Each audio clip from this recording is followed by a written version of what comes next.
최경영의 최강 시사.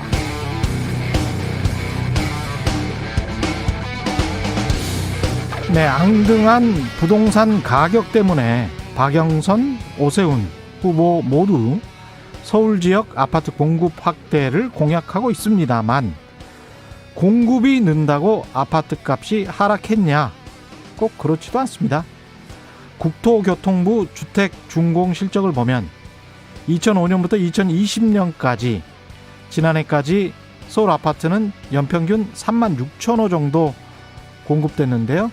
18년부터 20년까지 아파트 가격이 급등한 시점이죠.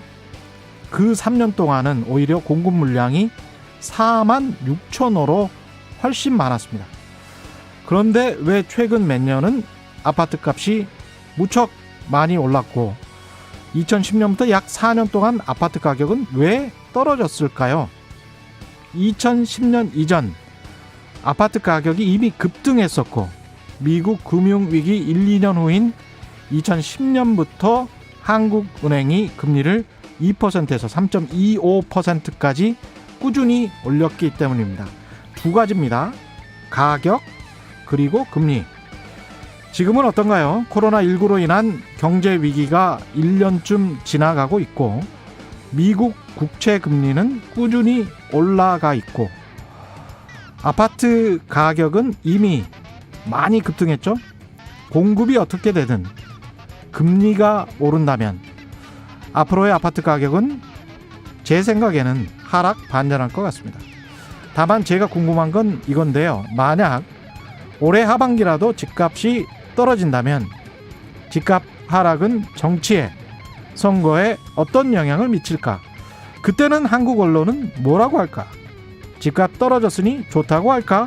아니면 집값 떨어졌다고 비난할까? 궁금하죠?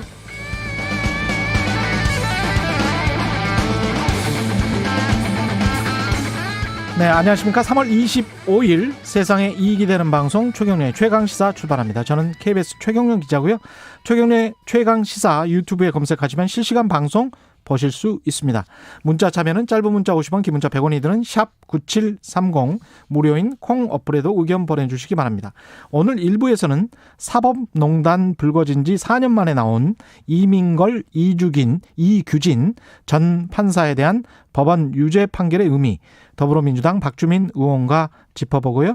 2부에서는 2주 앞으로 다가온 4.7 재보궐선거의 현안들, 오세훈 국민의힘 서울시장 후보 캠프의 이준석 뉴미디어 본부장 만나봅니다.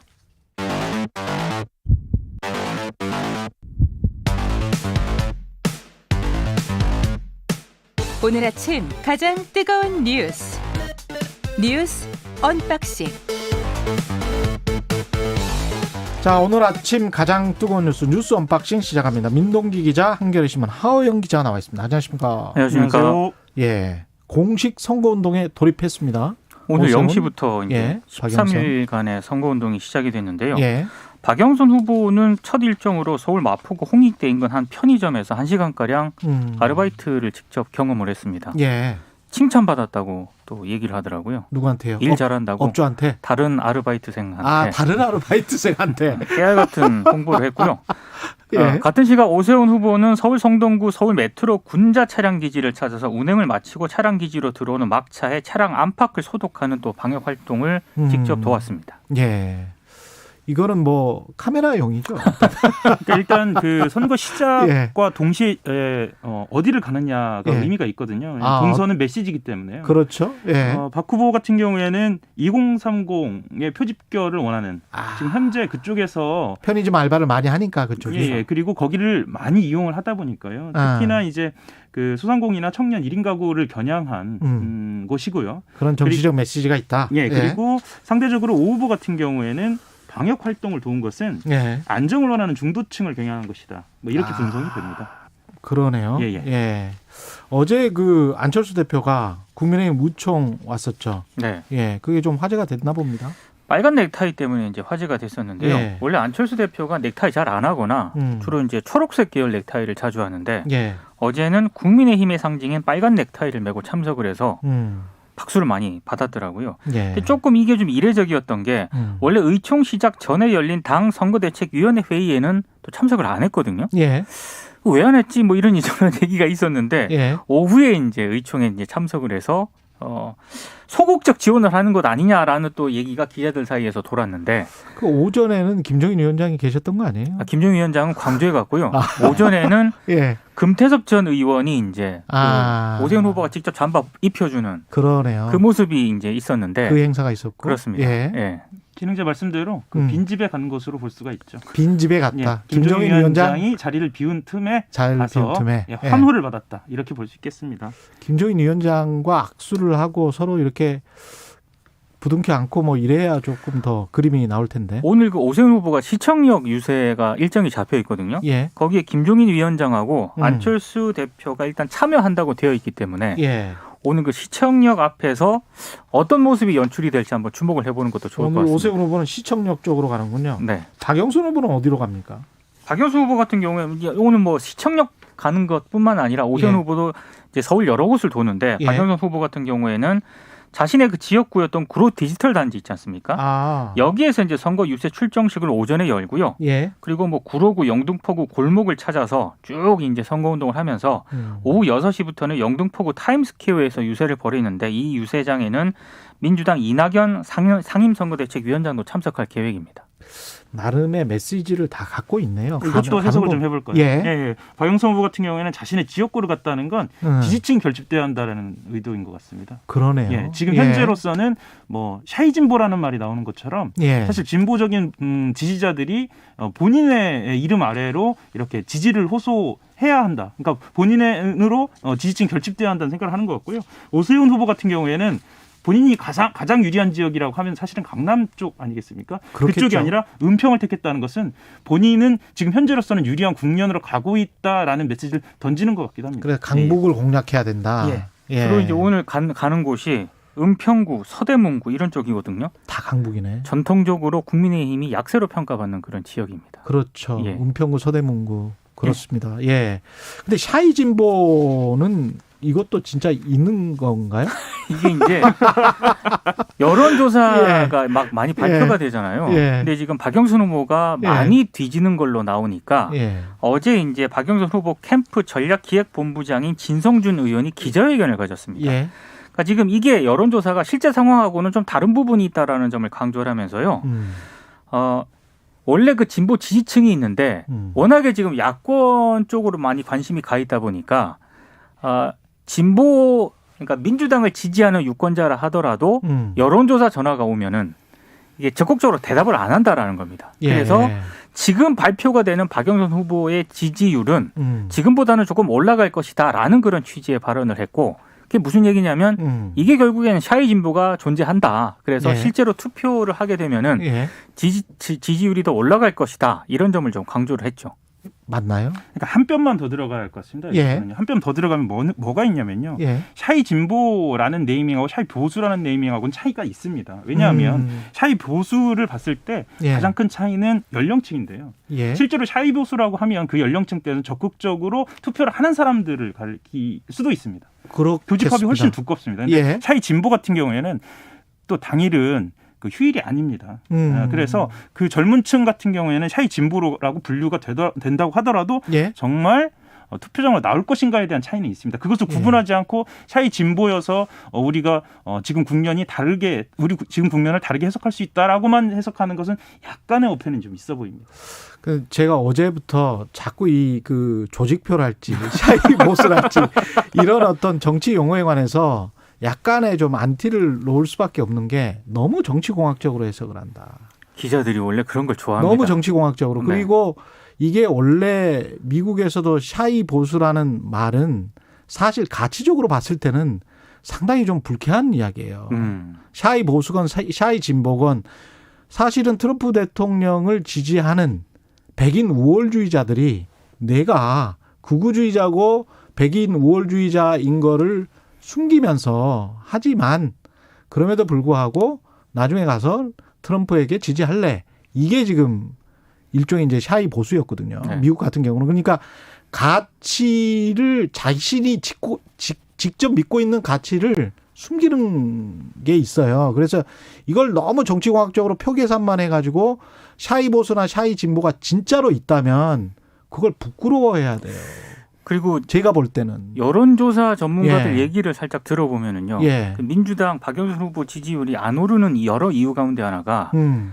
여성 지지층들의 어떤 그 지지율이 과거에 비해서 많이 민주당 지지하는 성향 그 지지층 가운데 예. 여성 지지층이 많이 빠지고 있다는 얘기를 하거든요. 예. 근데 그 어떤 지지율 하락을 샤이 진보라고 얘기할 수 있을 것인가? 이 대목은 민주당도 한번 고민을 해야 할 대목인 것 같아요. 그렇습니다. 예. 사실은요. 예. 제가 이 말씀을 좀 드리고 싶은데 이 조직표에 대한 거부감 예. 이거는 저도 인정을 합니다. 우리 진행자의 거부감. 그런데 왜 이 얘기를 자주 하냐면요. 예. 지방선거 때 특히 그렇습니다. 예. 좁은 지역에서 선거를 할 때는요. 예. 여론조사를 돌리면 전화를 기다리고 있는 사람들이 있다. 그 집단이 있다라고 한다면 아. 절대적으로 유효한 건 맞습니다. 그 의미예요? 예, 예, 예. 예. 그래서도 실제로 그것 때문에 예. 이전에 뭐 그 정치적으로뿐만 아니라 예. 형사적으로도 문제가 된 적도 있었죠. 그런 집단적인 대응 때문에. 예. 그래서도 아마 아. 지방선거여서 그런 이야기가 나오는 것 같습니다. 그럴까요? 예. 지방선거에다가 재보선이거든요. 아. 네. 투표율도 낮고요. 알겠습니다. 고위공직자 재산 공개가 됐습니다. 예. 2021년 공직자 정기 재산 변동사항을 어제 이제 발표를 했는데요. 예. 공개 대상이 1,885명이거든요. 1인당 평균 자산 여기는 직계가족 포함입니다. 14억 1,297만 원으로 집계가 됐고요. 예. 지방자치단체 소속을 제외한 중앙정부 공직자가 모두 759명인데 이들 가운데 보유 자산으로 건물 예금 등 외에 토지를 신고한 공직자가 예. 무려 388명, 51.1%였습니다. 예. 근데 이들이 보유한 토지 재산 총액이 그럼 얼마냐? 1,007억 7,844만 7천 원이었고요. 수도권의 토지를 소유한 공직자가 95명. 그다음에 해당 토지의 가격을 모두 합한 총액이 433억 1,164만 원으로 집계가 됐습니다. 예. 다들 그렇게 땅들이 좀 적지 않게 가지고 있네요. 이걸 저도 이 고위공직자 재산 공개 꾸준히 그 살펴봤는데 사실은 이 기준이 결국은 재산 형성의 어떤 불법성, 탈법성 여부 네. 이거를 빼놓고는 뭐 원래 부자여서 네. 또는 뭐 돈을 잘 벌어서 이거 뭐 네. 어떻게 말할 수가 없는 거죠. 그건 비난할 여지는 없는 겁니다. 거기에 관해서는. 예. 뭐 땅과 집을 많이 갖고 있느냐의 문제보다는 예. 말씀하셨던 것처럼 취득 과정이 투명한가. 그렇죠. 그리고 예. 그 한 땀 한 땀 본인이 뭐 노력해서 이룬 거라고 하면 그렇죠. 세금 적절하게 내는가. 예. 실제로 이게 아마 지금 진행자도 그렇고 저도 그렇고 예. 평소보다 하는 사람들이 등기를 잘 보지 않습니까? 저희들은 그렇죠. 예. 이런 예. 그 재산 공개가 되면 등기부터 보지 않습니까? 중개업소보다 더 잘 봐요. 땅도 잘 쳤고요. 예. 예. 그때 들여다보는 것이 바로 이겁니다. 예. 적절한가? 세금은 예. 냈는가? 그렇죠. 예. 근데 이제 뭐 그런 문제 그렇지만 그럼에도 불구하고 우리가 불법 탈세나 뭐 어떤 불법 재산 형성이 아닌다고 하더라도 투기에 관해서는 약간 저는 이거는 문제가 있다라고 보거든요. 네. 그러니까 이제 땅은 한정된 자원이고 그렇죠. 자본주의가 유지되기 위해서도 한정된 자원을 누가 독과점에서 너무 많이 사가버리면 공장 부지 가격이 올라가고 그거는 결국 자본가 기업가에게 악영향을 끼치는 것이기 때문에 그 땅값이 너무 올라가는 거는 사실은 자본주의가 계속 지속 가능한가에 굉장히 큰 의문점을 남겨요. 그리고 그게 불로소득이라는 측면에서도 국민적인 반감도 많고. 그리고 예. 실제로 이번에는 다른 기준은 있었죠. 예. 청와대 스스로 밝힌 기준인데 예를 들면 고위공직자는 2채 이상 갖고 있지 말자. 예. 이렇게 원칙은 천명하지 않았습니까? 그것이 예. 어떤 가치를 갖던 간에. 예. 그럼에도 불구하고 5명 중 1명, 그러니까 10명 중 2명, 20% 정도가 2채 이상 아직도 갖고 있었다는 것은 그렇죠. 이게 이만큼 원칙이 관철되고 있는 것인가에 대한 것은 물음표를 갖게 됩니다. 그다음에 상속분 말고 네. 본인들이 농사 지을 것도 아니면서 자꾸 농지 갖고 있고 이러면 이거는 조금 국민들이 비판을 해야 됩니다. 다들 그 노후 얘기를 하죠. 그 갖고 아니, 계신 분들은. 노후에 가서 농사도 안 지으세요. 실제로 가보면 네. 농사 안 지으시고 다 도심에 사실 거면서 그거를 상속분이 상속분이면 어쩔 수가 없는 경우가 있어요. 그렇죠. 예, 네. 어쩔 수가 없는 부분이 있는데 그걸 취득을 하는 거는 저는 좀 문제가 있다. 국회의원이든 고위공직자든 저는 그렇게 생각합니다. 예, 대통령 백신 바꿔치기 논란이 있네요. 예, 아니 이게 이제 일부 온라인 커뮤니티에서요. 문재인 대통령에게 접종을 앞두고 그 주사기에 꽂는 그 캡 있지 않습니까? 예, 그 원래 그냥 다른 주사기로 캡을 원래는 안 씌우고 바로 주사를 놓으면 되는데 왜 갑자기 칸막이 뒤로 가서 캡을 씌워가지고 나왔느냐 이런 의혹입니다. 그래서 문 대통령이 아스트라제네카 백신을 맞은 게 아니라 화이자 백신을 맞았을 것이다라고 이제 일부 커뮤니티에서 의혹을 제기를 했는데 예, 그 화면을 풀로 보신 분들은 아시겠지만 예, 이상할 게 전혀 없습니다. 그리고 다른 어떤 아스트라제네카 백신 의료진들 맞는 이런 모습도 있거든요. 사진이나 영상이. 예. 거기 보면 또 비슷하게 맞는 분들도 적지 않게 있기 때문에 과도한 그런 억측이라고 생각을 하고요. 그래서 중앙방역대책본부가 이거는 질병관리청도 여기 포함이 되는데 허위 정보라면서 경찰에 수사를 의뢰한 상황입니다. 이건 진짜 불신을 조장하는 정치는 안 했으면 좋겠습니다. 예. 네, 뭐 제가 종로구 보건소 인근에 살아서 믿을 만한 분들이다 뭐 이렇게 말씀드린 건 아니고요. 예. 역시 선거의 계절인 것 같습니다. 가짜 뉴스가 판치니까 이런 그렇죠. 상황이 오는 것 같고요. 예. 저는 이게 방역의 불신을 초래한다는 점에서 좀 단호하게 이 부분만큼은 단호해야 돼요. 예, 단호하게 대처를 좀 해야 한다는 아니, 생각이 그리고 듭니다. 간호사한테 막 협박 전화까지 한다고 하는데 예. 그러지 마십시오. 진짜 뭐 하는 겁니까? 제가 지난번에도 말씀드렸지만 아스트라제네카 백신을 맞은 바로 옆 이웃이 있어요. 예, 그분이 삼성이나 현대의 둘 중에 하나 그 큰 대형 병원의 치과 의사 과장님이십니다. 예, 아무런 이상이 없습니다. 제가 직접 받고 그분 그 맞은 날 예, 대화를 했습니다. 예.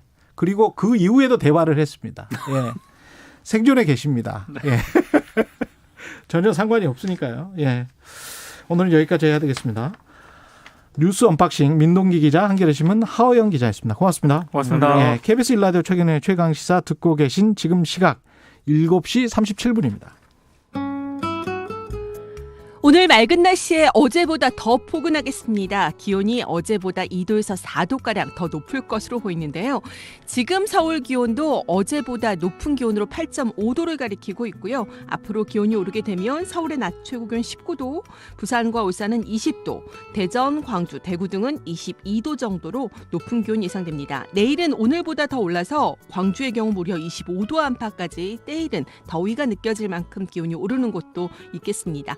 맑은 날씨는 오늘과 내일 이어지다가 이번 주말과 휴일 전국적인 비 예보가 있습니다. 지금 동해안과 강원 산지, 경상북도 북동 산지에 건조특보가 내려져 있기 때문에 이 비가 도움이 될 것으로 예상됩니다.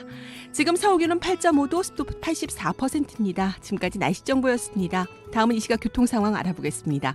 KBS 교통정보센터의 김민희 씨입니다. 네, 목요일 출근 정체는 상습 정체 구간 중심으로 서서히 늘고 있습니다. 경부고속도로 서울 방면으로는 먼저 북천안 부근에서 정체고요. 입장 휴게소 부근 3, 4차로에서는 장애물을 처리하고 있습니다. 더 가서는 수원 부근과 다시 달래내곡에부터 반포 사이로 정체되는데 양재 부근 3, 4차로에서도 낙하물을 처리하고 있습니다. 반대 부산 쪽으로도 한남부터 서초 사이와 서울요금소에서 죽전 부근, 다시 오산 일대로 속도 줄여 지납니다.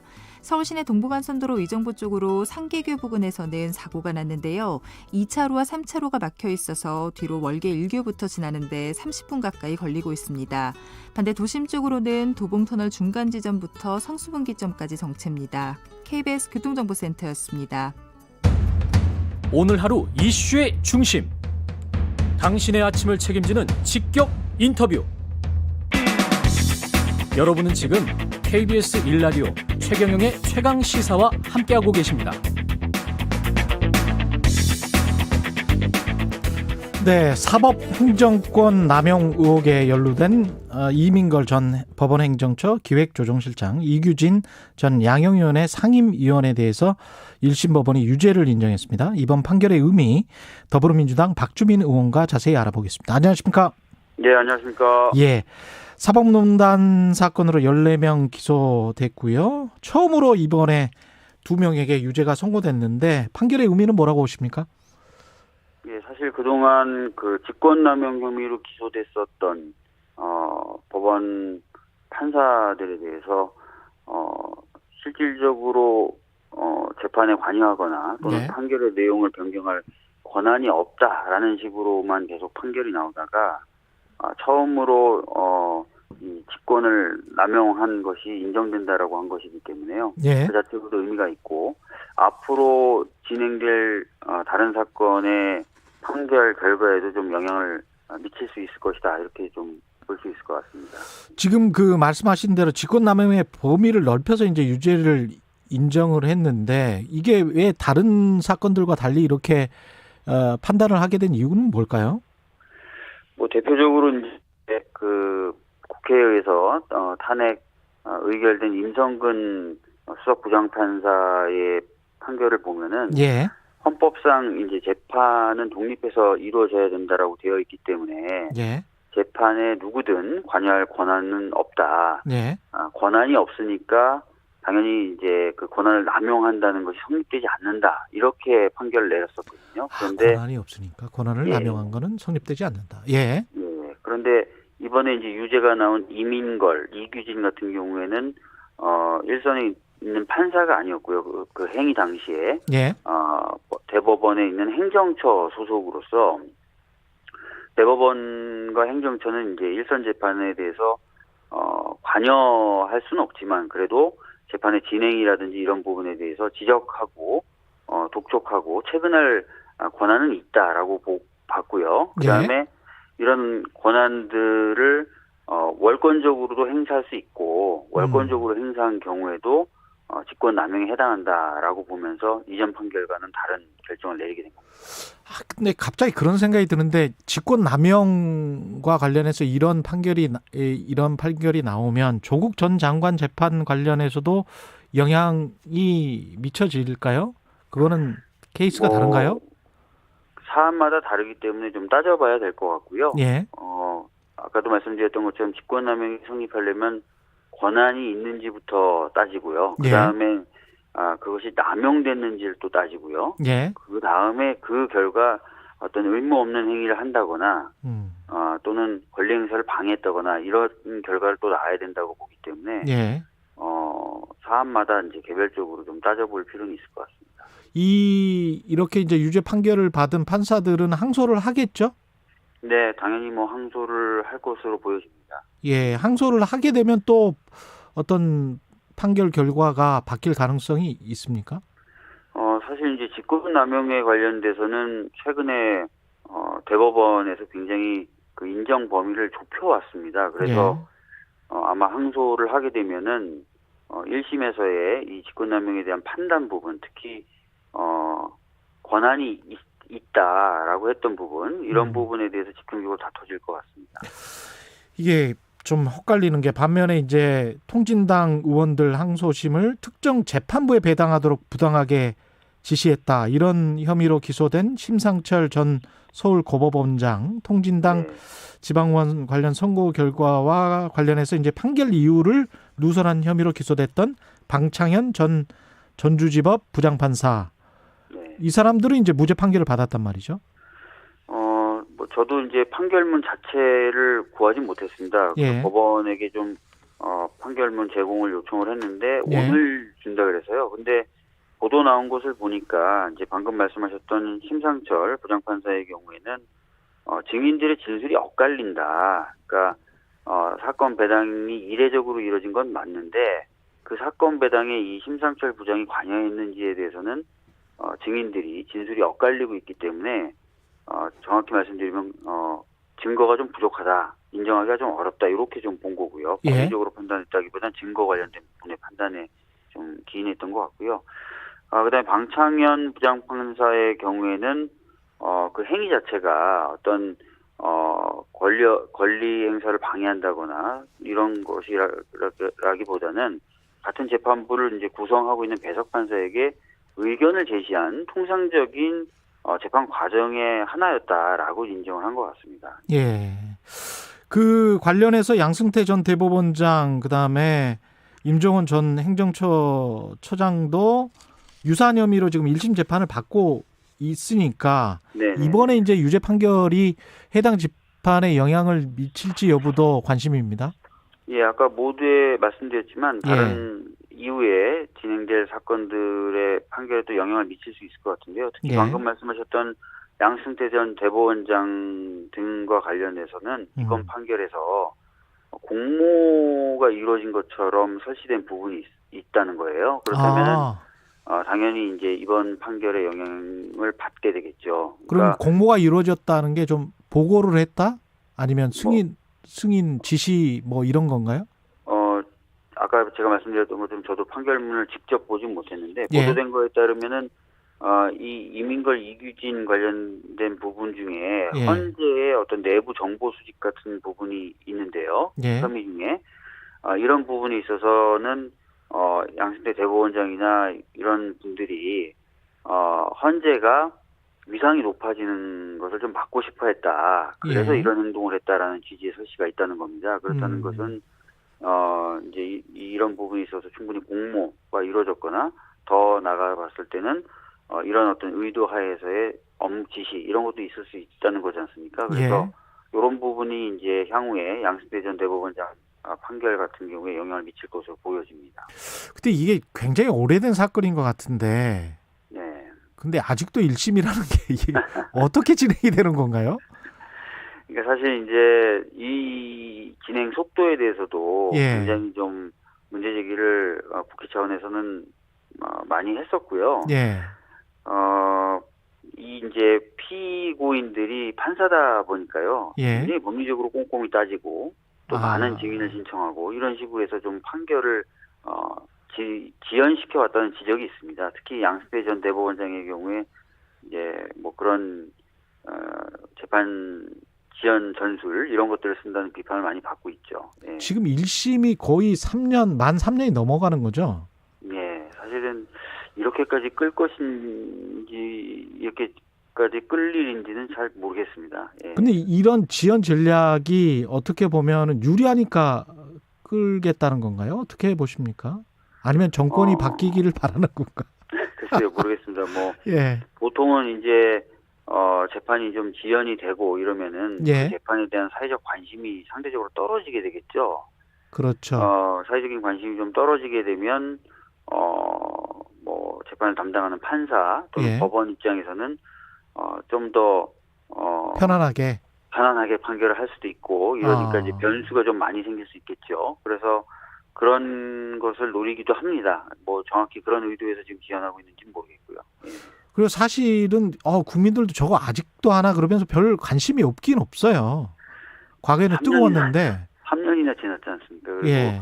뭐 재판이라는 게 아시다시피 뭔가 새로운 사실이 막 도출이 된다기보다는 기존에 있었던 일을 정리하고 판단하는 작용이다 보니까 예. 뭐 기사 같은 경우도 덜 나오게 되는 부분도 있는 것 같고요. 예. 그 피로감이랄지 이런 게 누적되다 보니까 사법개혁이나 검찰개혁에 관한 피로감과 더불어서 굉장히 좀 영향을 미칠 것 같습니다. 그 관련돼서 사법개혁도. 그렇습니다. 뭐 재판이 좀 지연이 되다 보면 아까 말씀드린 대로 관심에서 좀 멀어지는 거고요. 관심에서 좀 멀어지다 보면은 이 사법농단 당시에 있었던 사법개혁에 관련된 열망 이런 것들이 좀 줄어들 수도 있겠죠. 예. 예. 그렇지만 뭐 국회 차원에서는 적어도 뭐 법사위를 구성하고 있는 저희 민주당 의원들 같은 경우에는 법원 개혁도 반드시 필요하다는 입장에서는 변함이 없습니다. 김영진 님이 참 오래된 이야기 같네요. 사법농단. 더 시간 끌지 말고 다 고쳐져야 합니다. 이렇게 말씀해 주셨고요. 지금 한 6, 7분 정도 남았는데요. 네네네. 선거 이야기를 좀 여쭤볼게요. 네. 그 오늘 공식 선거 일정에 들어갔는데 네. 그런 말이 나오고 있는 것 같습니다. 당에서 네. 적극적으로 지금 박영선 후보를 도와주고 있는 것인가? 네. 어떻게 생각하세요? 지금 최선을 다하고 있고요. 예. 오늘 아침에 예. 저 같은 경우도 아침 6시 20분에 예. 저희 지역에 있는 선거 운동원들 그리고 시구위원님들 다 모여가지고 이제 심지어는 고향에 있는 분들까지 오셔가지고 발대식을 마치고 아침 선전전 인사를 나갔고요. 예. 서울 지역에 있는 전 지역위원회가 이제 이런 식으로 가동이 될 겁니다. 그리고 예. 그 중앙 캠프에서 꾸린 유세단도 본격적으로 오늘부터 활동을 하게 됩니다. 예. 그래서 적극적으로 활동하고 시민들을 만나는 모습들 보여드릴 거고요. 그 외에도 뭐 박영선 후보를 돕기 위해서 많이 움직이고 있고 뛰고 있고 그렇게 하고 있습니다. 그 서울 같은 경우에 지지율 격차가 크게 나는 것 같은데 네. 이게 쉽게 좁혀질까 이런 생각도 드는데 어떻게 생각하세요? 우선은 이제 본격적인 선거 운동에 접어들었으니까요. 예. 이전에는 이제 야당의 야권 단일화 이슈가 언론을 많이 지배하지 않았습니까? 예. 그런데 이제 야권 단일화 이슈는 사실상 이제 끝난 거고요. 본격적인 선거 운동 관련된 여러 가지 이야기들이 나올 거고 또 정책에 대한 조명이 다시 시작되겠죠. 예. 그렇게 되면 저희들은 충분히 이제 따라잡을 수 있다라고 보고 있습니다. 예. 어떤 획기적인 정책이나 이런 거를 준비하고 있는 게 있어요? 당 차원에서? 박영선 후보뿐만 아니라 당 차원에서 이제 여러 가지 정책들을 준비했고요. 그런 예. 것들을 이제 차근차근 알려드리게 될 겁니다. 그리고 예.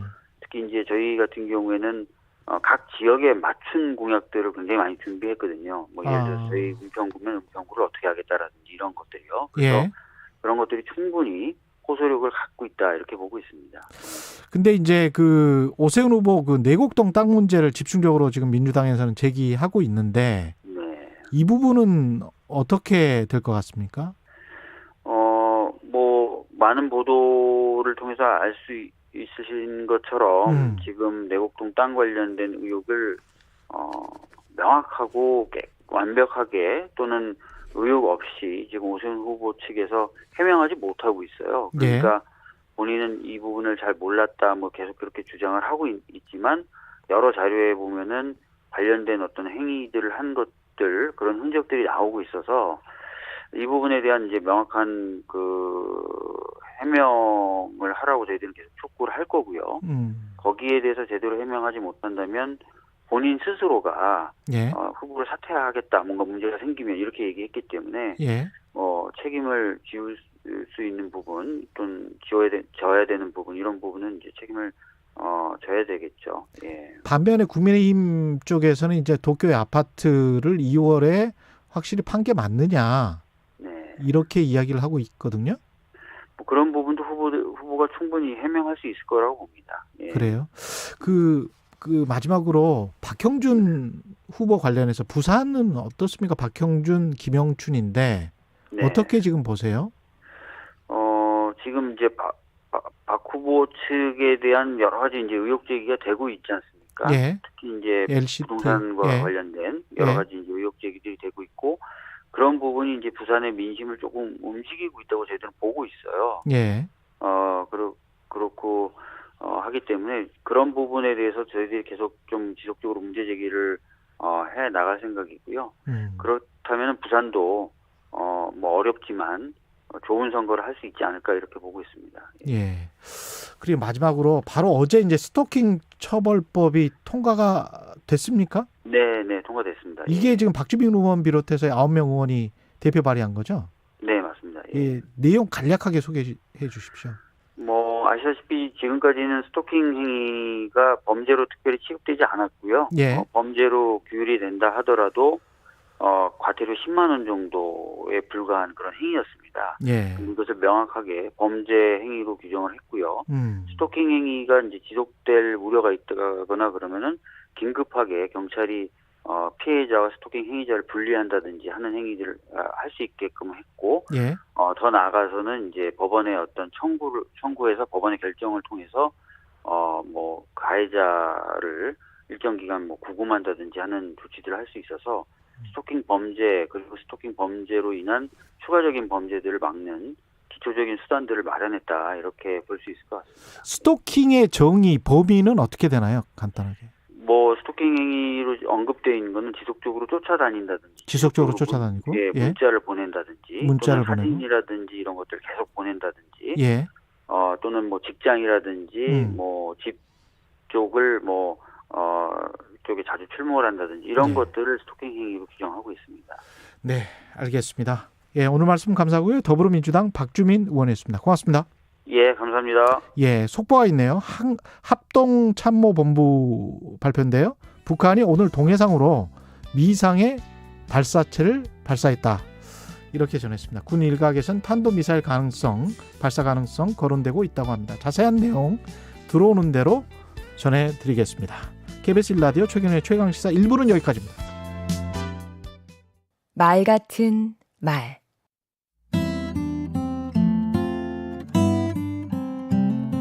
안녕하세요. 강원국입니다. 말을 잘하려면 또 글을 잘 쓰려면 어떻게 해야 하나요? 답은 간단합니다. 말은 글로 준비하고 글은 말로 준비해야 합니다. 말과 글은 서로가 서로를 견인하고 보완합니다. 마음을 다해 말하고 말한 것을 글로 써보고 또 말하기 위해 글을 쓰는 것, 이것이 글 잘 쓰고 말 잘하기 위한 제 노력의 전부입니다. 저는 말하듯이 쓰라고 합니다. 그 의미는 3가지입니다. 첫째, 자주 쓰자는 겁니다. 흔히 밥 먹듯이 한다고 하잖아요. 그런데 밥 먹는 것보다 더 자주 하는 게 말이지요. 수시로 말하듯이 글을 써보세요.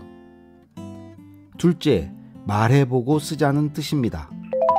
할 말이 있는지 없는지, 말이 되는지 안 되는지를요. 셋째, 글을 구어체로 쓰자는 얘기입니다.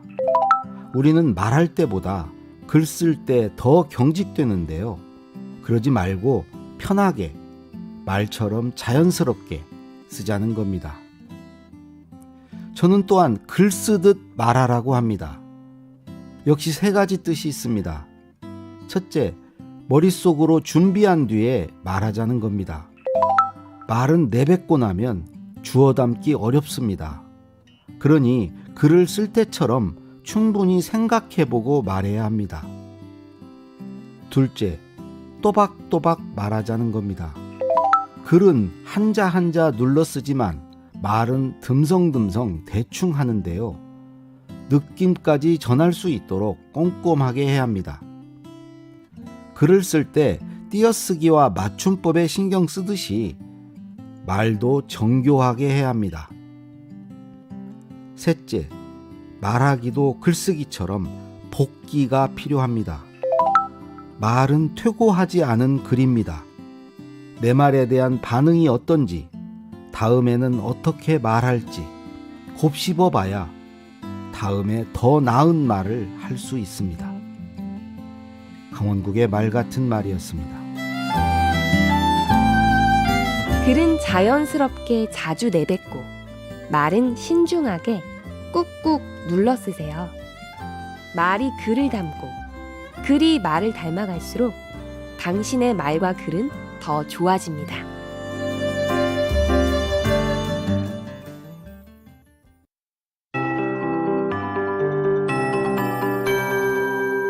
KBS 58분 날씨.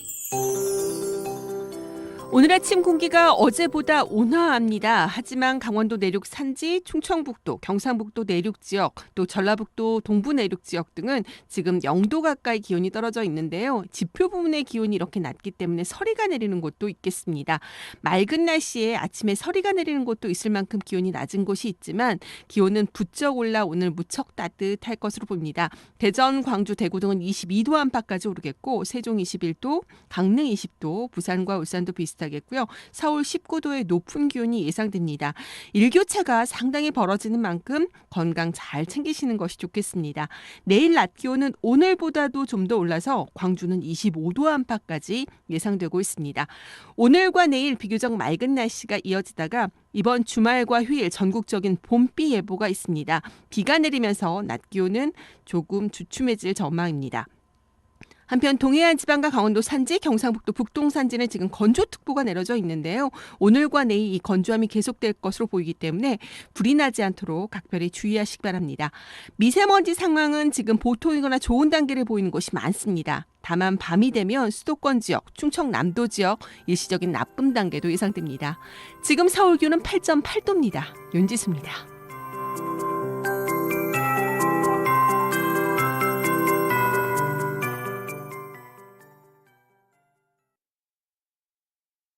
정성을 다하는 국민의 방송 KBS가 8시를 알려드립니다.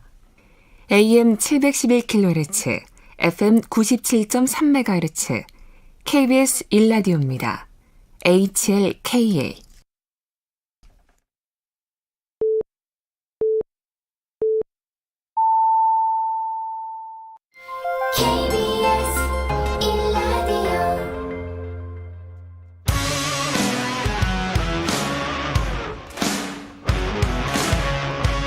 오늘 하루 이슈의 중심 최경영의 최강 시사.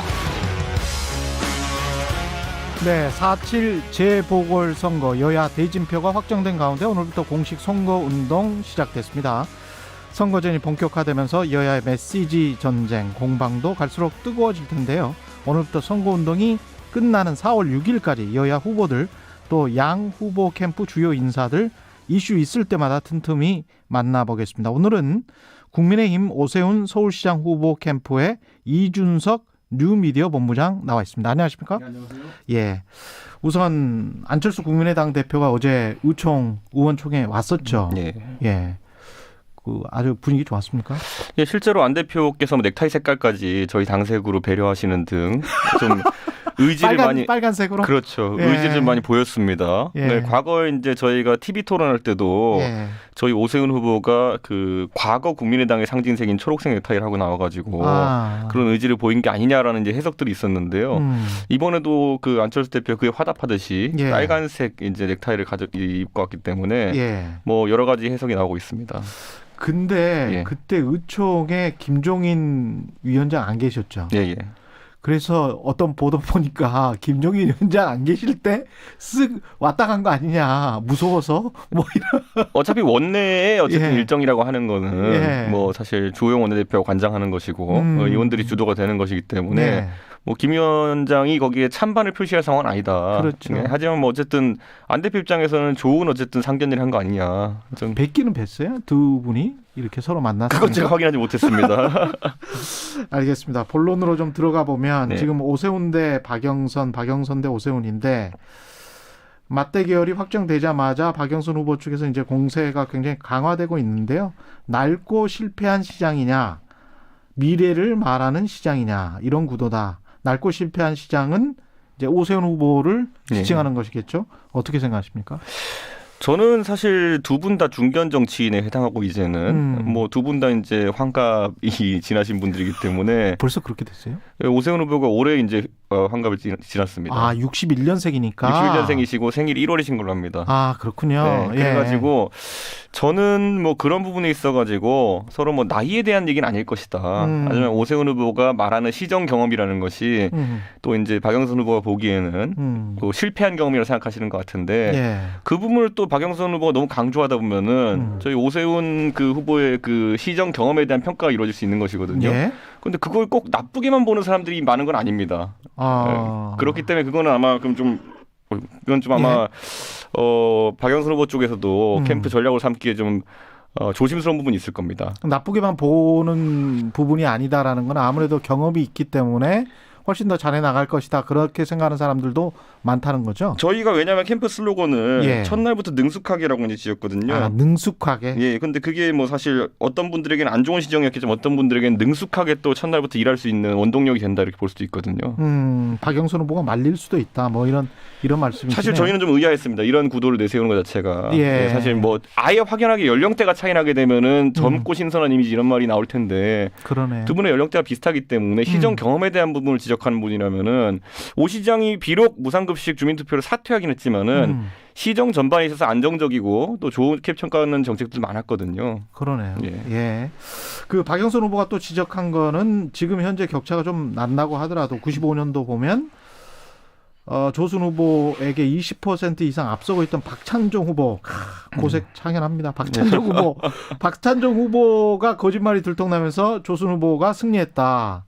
이런 주장이에요. 근데 이제 내곡동하고 아마 연결돼서 이 이야기를 하시는 것 같아요. 근데 뭐 사실 따지고 보면은 이것보다 더 가까이 있는 95년도보다 가까이 있는 그 기록이 뭐냐면 2006년도에 예. 오세훈 시장이 처음 이제 당선되었을 때 예. 그때 상대 후보가 강금실 전 장관이었습니다. 예. 그러니까 굉장히 강금실 전 장관도 인지도도 있고 인기가 있는 그러네요. 상황이었음에도 불구하고 예. 그때 오세훈 후보가 거의 한 6대 3으로 이겼거든요. 선거 결과를 보면은. 그때도 여성과 남성 그다음에 전 장관 출신 뭐 이렇게 되네. 그렇죠. 예. 그런데 이제 그때와 지금의 우리 유사성을 좀 찾아보자면은 그때도 노무현 정부 말기였고요. 네, 그리고 부동산 정책에 대한 실패가 좀 부각되는 시기였습니다. 그렇기 그렇군요. 때문에 오히려 유사성을 찾으려면은 저는 강금실 오세훈 선거가 더 유사하지 않나 이런 생각을 하게 되고 그 오세훈 시장이 그 시장 선거할 때 2번 다 여성 후보에게 이겼습니다. 아, 그랬어요? 강금실 장관에게 한 번 이기고 그다음에 그다음에. 한명숙 총리에게 이겼습니다. 아, 그렇구나. 그래서 원래 여성 후보한테 강하다 이렇게 돼 있었는데 예. 이번에 국회의원 선거에 고민정우에게 지면서 약간 그 기록은 깨졌지만은 근데 계속 여성 후보만 붙으시네. 참 공교롭습니다. 그래서 큰 선거에서는 그래도 이제 예. 시장 선거에서는 2번 다 여성 후보를 꺾고 이겼기 때문에 예. 그 여성 표심이나 이런 것도 상당히 좀 강점 있는 후보다 이렇게 보고 싶습니다. 그러네요. 예. 예. 이게 지금 근데 이제 거짓말이라는 게 내곡동 땅 이야기인데 예. 결국은 핵심은 그린벨트를 이게 처가 소유의 상속분이었잖아요. 예, 예. 근데 이제 그게 포함된 게 아주 이제 윤리적으로 이야기를 하자면 그 어디 오이반 밑에서 감매지 마라 뭐 이 정도의 예. 차원이고 아주 이제 법적인 측면으로 들어가면 그거를 풀 때 어떤 압력을 행사했느냐 안 했느냐 그 정도까지 들어가는 거겠죠. 근데 이제 예. 사실 이게 아까 진행자 말씀하셨던 것처럼 1970년에 상속된 땅인데요. 예. 아까 저희가 언급했듯이 오 시장이 61년생입니다. 예. 그러니까 오 시장이 8살일 때 예. 그리고 그 부인분이 8살일 때 예. 그때 사실 두 분은 동갑이세요? 예, 둘다 예. 61년생인데 그래서 예. 그때 상속된 땅이거든요. 예. 그러면 저희가 그분들이 8살일 때 있었던 일에 대해서 어떤 책임 물을 수 있으며 그 당시에 또 상속법도 다소 지금과는 달라가지고 예. 오 시장 부인분의 상속분이 8분의 1이었습니다. 아, 예. 그러니까 지금 민당에서 처음에 36억이다 이러면서 공세를 했는데요. 예. 사실은 그에 해당하는 8분의 1이 오 시장 부부의 이제 그 지분이라 할 수 있겠죠. 아, 그게 이제 처가의 전체 그렇죠. 상속분이군요. 그렇죠. 예. 그리고 그 땅이라고 하는 것이 아까 말했 70년도에 투기를 한 성격이 아니라 상속이었고 그 당시 이제 내곡동을 땅을 그때 뭐 취득했을 때 이런 논쟁이 있을 거라 전혀 예측할 부분도 아니었기 때문에 그렇겠죠. 그리고 이제 결국에는 이 내곡동 땅에 대해 가지고 그 이런 부분이 있습니다. 아까 결국에는 이걸 통해 가지고 이익을 보려는 시도를 했거나 예. 아니면 그런 게 있어야지만이 어쨌든 그 이해 충돌의 요지가 있을 텐데 예. 잘 보시면은 어느 지역이 수용된다 했을 때 예. 그러면은 이 오세훈 시장 처가의 땅이라는 것이 그 주택지구 한 가운데 있습니다. 예. 그러면은 그걸 지구에서 빼는 순간 그 땅은 엄청나게 그 가치가 올라가거든요. 생각해보시죠. 오히려 아파트 단지가 둘러싸고 있는데 그 안에 뭐 알박기 한 것도 아니고 땅이 있다고 하면은 그러니까 오히려 이게 저희가 청취자분들이 사안을 좀 자세하게 들여다보시면은 그런 상황이 발생했을 때 땅을 빼는 것이 이해 충돌이냐 땅을 넣는 것이 이해 충돌이냐 가만히 두는 것이 이해 충돌이냐 이걸 봐야 되는 게 그 땅은 뺄 수도 없고 넣을 수도 없는 위치에 있습니다. 그렇게 주장하실 수 있겠네요. 그래가지고 저는 예. 뭐 이게 사실 그 많은 청취자분들이 자세한 사안을 들여다보지 못하시기 때문에 저희가 정치인들이 풀 설명해야 되지만요. 땅은 중간 정도에 있고 예. 그린벨트는 지정을 했어야 됐고 예, 그린벨트 그리고 해제를 됐고. 했어야 됐고 네. 그래서 보금자리 주택을 해야 됐는데 그런데 그걸 만약에 뺐다면 그게 더 특혜가 될 수 있다 이렇게 말씀하시는 거예요. 저는 예. 저 같으면 진짜 큰 돈을 벌려고 했다면 빼야 되는 것이 맞지 않나. 그러니까 제가 이런 표현을 한 이유는 예. 그 제주도 서귀포에 신공항을 짓는다는 얘기가 나왔을 때도요. 예. 공항 예정지의 지가보다 공항 예정지 옆에 있는 땅들이 훨씬 금싸라기 땅으로 이제 보통 얘기가 나왔거든요. 예, 그건 맞습니다. 그래서 저는 이 사안은 뭐 사실 방송에서 이렇게 짤막짤막하게 설명드리면은 좀 이해하시기 어려운 부분이 있어서 저희가 그 시각적 자료나 이런 걸 만들고 있습니다. 캠프에서. 예. 예. 왜냐면 그 땅의 위치라든지 이런 것들 제가 아무리 말로 설명한다 해도 이게 음성만으로 전달이 안 되는 부분이 있기 때문에 예. 저희가 그런 부분은 충분히 해명할 수 있습니다. 근데 이제 딱 이 부분이 저는 좀 걸리는 게 성냥갑 같은 아파트를 짓지 말고 테라스나 중정형 같은 친환경적 주거단지를 만들자라고 오세훈 시장이 제안을 했다는 거예요. 네.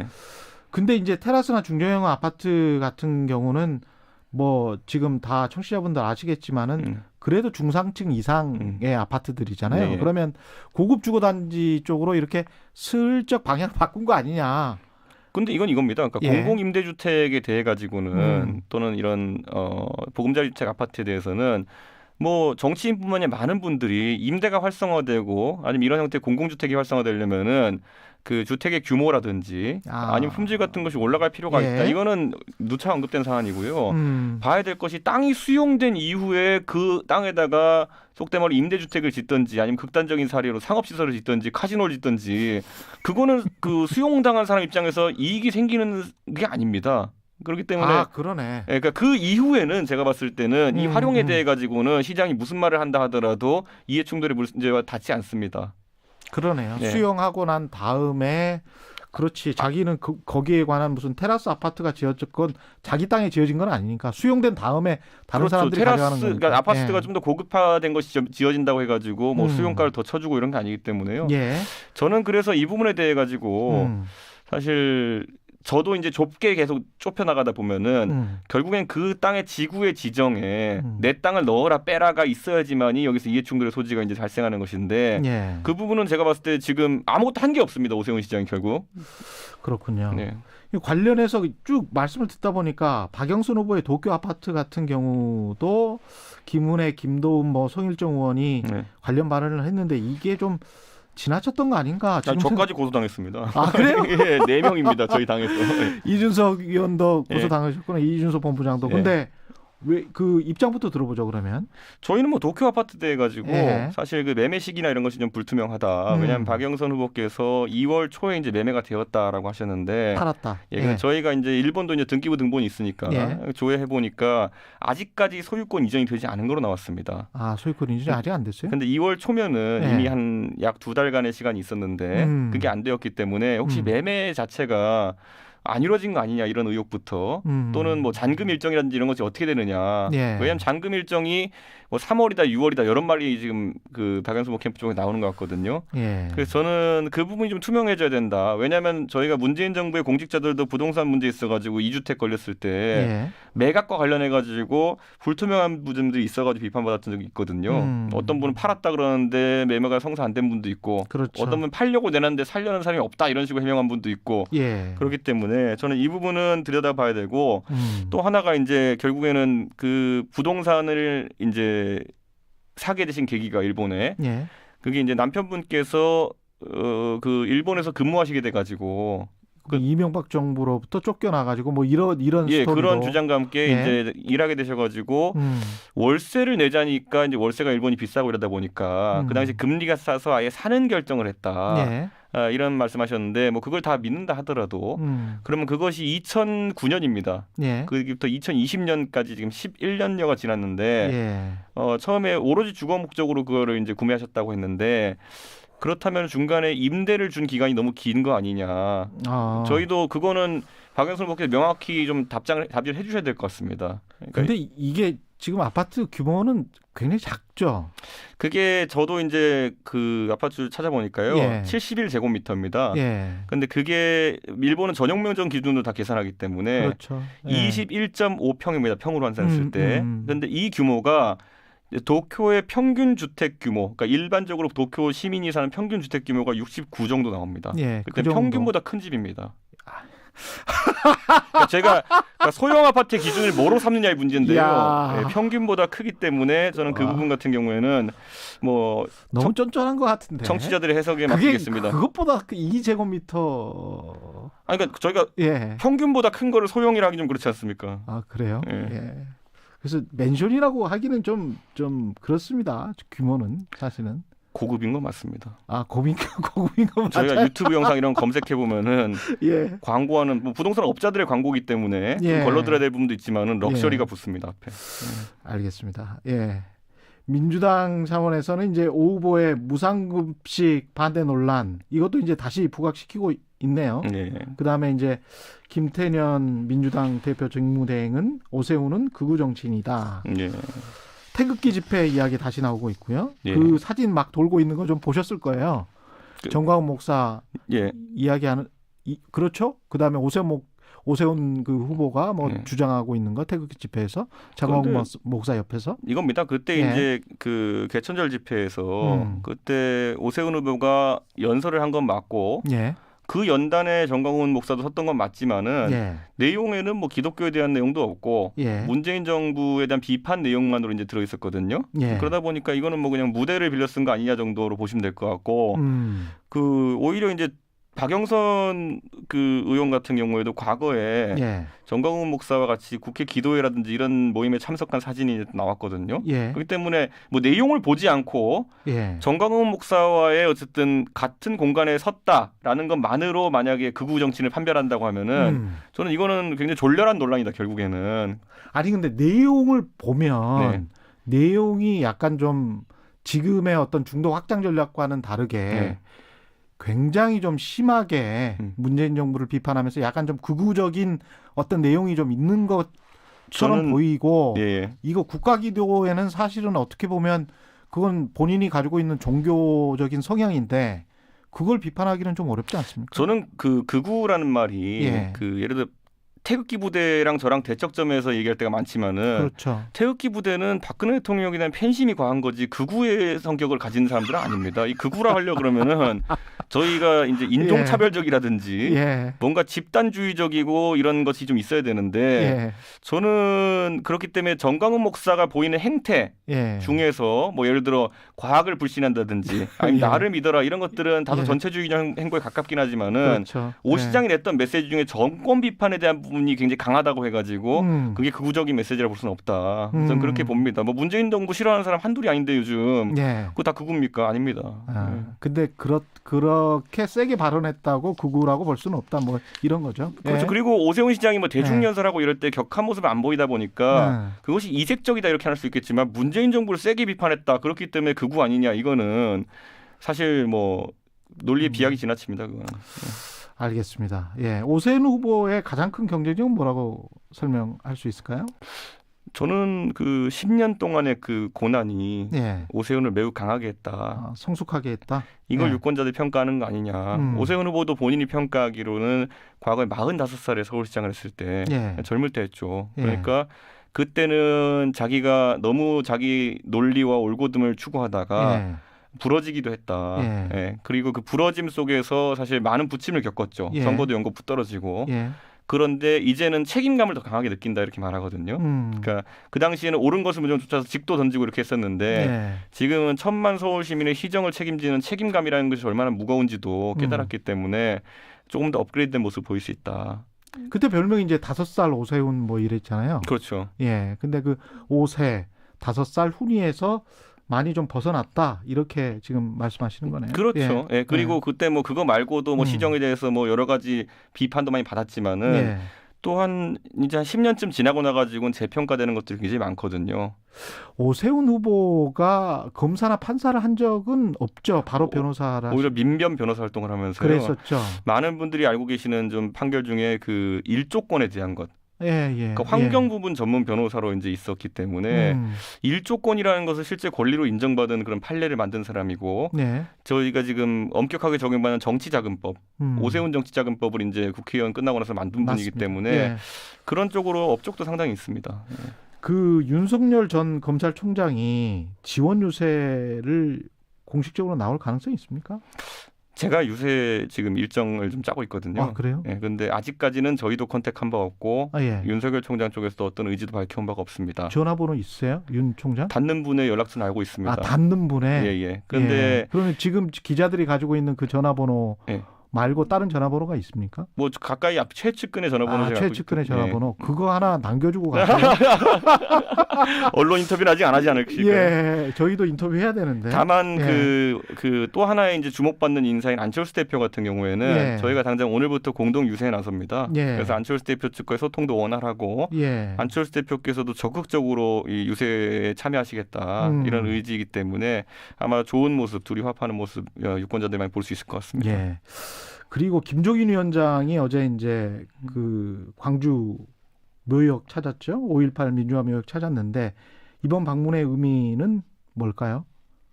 저는 본인이 이번에 사실 그 야권에 있는 다른 원로들과 예. 대척점에 있었거든요.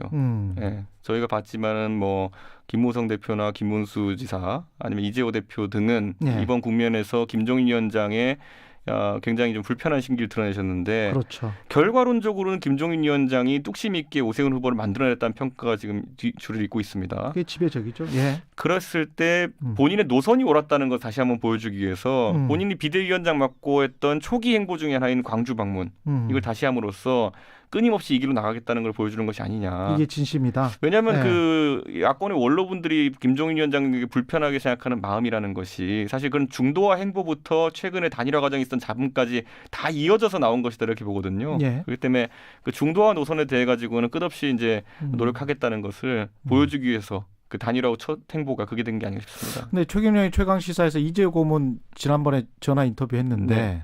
마지막으로 제가 질문을 드리는데 4월 7일 재보궐 선거 후에는 나가야 한다. 네. 김종인 위원장이 본인이 약속하지 않았느냐. 그러면서 굉장히 좀 밀쳐내는 듯한 그런 분위기예요. 아니 뭐 근데 이재호 고문 같은 경우에도 저희 당의 훌륭한 원로시고 예. 저는 근데 김종인 위원장이 본인이 안 나가겠다 그런 적이 없거든요 지금까지. 아 그렇죠. 나가시겠다고는 했는데 그리고 잡아야 되는 거 아닙니까 오히려? 그게 오히려 지금 얘기가 나오는데 예. 저는 이렇게 생각합니다. 김종인 위원장이랑 제가 2012년에도 일을 같이 해봤지만은 이분이 뭐 일 있으면 자꾸 뛰쳐나가려고 해가지고 문제되는 분이지 직에 연연해가지고 문제가 되신 적이 한 번도 없거든요. 예. 무슨 말이냐면 예전에 2012년 때도 박근혜 대통령 대선을 도울 때 중간에 그만두고 나와버리셨어요. 그래서 박근혜 그 당시 후보가 삼고초려를 이제 해서 다시 모셔오고 예. 그다음에 민주당에서 셀프 비례 때문에 논란이 됐는데 그래서 뭐 굉장히 권력욕이 많다 이렇게 났었는데 나중에 본인이 비례직 스스로 던지셨거든요. 일 마치신 다음에는. 그러니까 저는 이분에 대해 가지고 원로들께서 왜 걱정하시는지 좀 모르겠다. 예. 안 나갈 것에 대해 가지고 예. 저는 오히려 우리가 생각하는 것보다 쿨하게 이제 던지고 가실 것 같다. 그런 생각합니다. 나가기는 나가실 것 같아요? 본인은 나가겠다는 의지가 강하고요. 그 여의도 정가에 도는 김종인, 윤석열, 무슨 김동연의 그 연합 제3지대 네. 그거는 가능성이 있는 이야기입니까?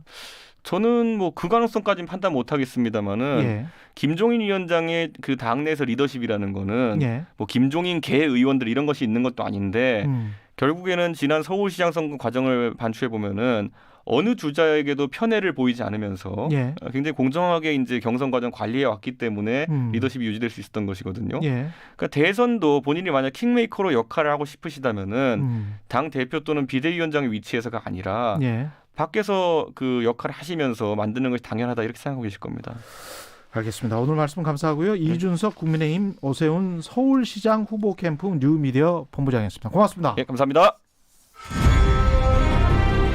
공정, 공익, 그리고 균형. 한 발짝 더 들어간다. 세상에 이익이 되는 방송. 최경영의 최강 시사.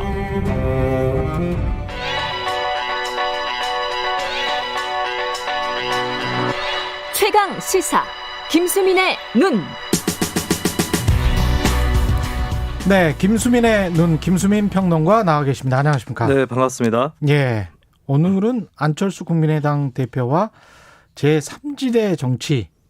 네, 이번 예. 보궐선거 등장인물들이 10년 전부터 예. 서울시장 후보로 나왔거나 이런 인물들이 꽤 있는데 다른 후보들은 차차 다룰 기회가 있을 것 같고 이번에 예. 먼저 탈락을 한 안철수 후보하고 제3지대에 대한 얘기를 좀 해보겠습니다. 제3지대는 또 뭔가요? 제3지대는 중도를 말하는 겁니까?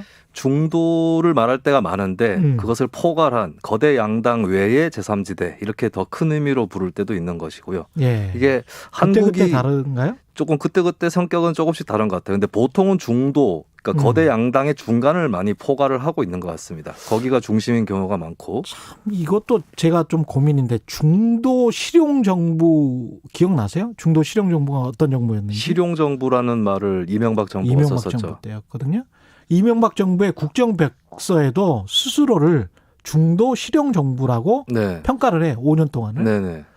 그런데 이명박 정부가 중도였느냐에 관해서는 유권자들은 아마 그렇게 생각하지 않을걸요? 처음에는 그렇게 생각했을 수도 있습니다. 예. 대통령 당선 때. 그냥 5년 끝나고 나서까지도 이제 중도 실용 정부였다라고 백서를 했으니까 그게 보수와 중도 사이에서 그게 참 가리기가 힘들 것 같은데 일단 3지대 형성되어 있는 어떤 편견이랄 수도 있는데 그 축 사이에 있는 것이라고 보통 중도를 얘기를 많이 하는 개념. 편이죠. 예. 이 미국과 달리 한국에서 계속 이 지대가 있는 거는 미국보다는 역사가 아무래도 민주주의나 정치 역사가 짧다라고 하는 측면이 있는 것 같고 예. 그리고 한국에서는 또 거대 정당들이 여러 경향을 껴안는 노력이라든지 성과가 좀 부족했던 것 같아요. 예. 그러다 보니까 야 진짜 제대로 시작하려면 정치를 하려면 밖에서 시작해야 돼. 예. 이런 공식이 또 성립을 하고 있는 거죠. 그게 삼지대다. 네. 예.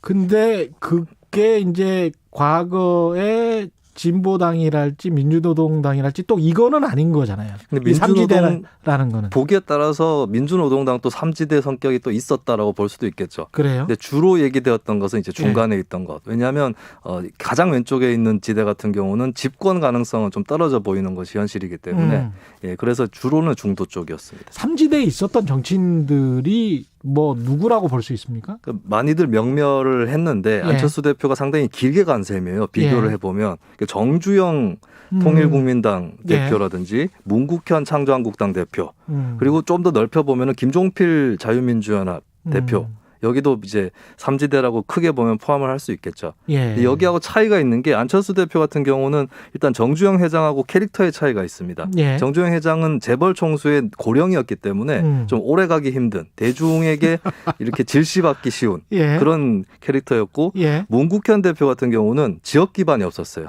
근데 안철수 대표는 그래도 최근은 아니게 되었지만은 초창기 중반기에는 호남을 기반으로 갖고 있었다. 라고 하는 차이가 그러네요. 있습니다. 예.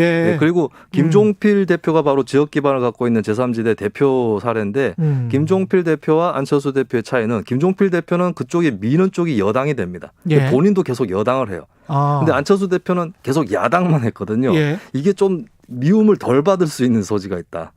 저 사람은 여당만 쫓아서 가진 않았다. 이런 게 있는 거죠. 그래서 삼지대에서 특별한 성과는 없었지만 계속 10년 동안 버텼던 이유가 되는 겁니까? 저는 그것이 핵심이었다. 계속 야당이었기 때문에 국민들 입장에서는 저것도 하나의 일관성이다라고 볼 수도 있는 거죠. 그러네요. 네. 네. 그게 강점입니까? 약점입니까?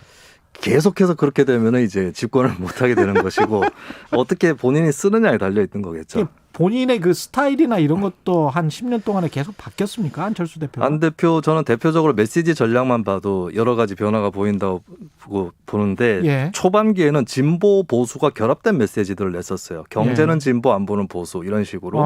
근데 중반기로 갈수록 중도 색깔이 진해지면서 메시지 좀 모호해집니다. 그렇죠. 예, 그래서 뭐 오해도 받기도 하고 공격에도 많이 노출이 되는데 최근에는 뭐 태극기 세력까지 포용해야 된다 이렇게 갔잖아요. 그것은 최근의 일인데 후반기 안철수는 굉장히 메시지가 강해지고 노골화되기도 하는 예, 이것만 봐도 이제 정치 스타일에도 큰 변화가 있었다라고 보여지는 거죠. 예.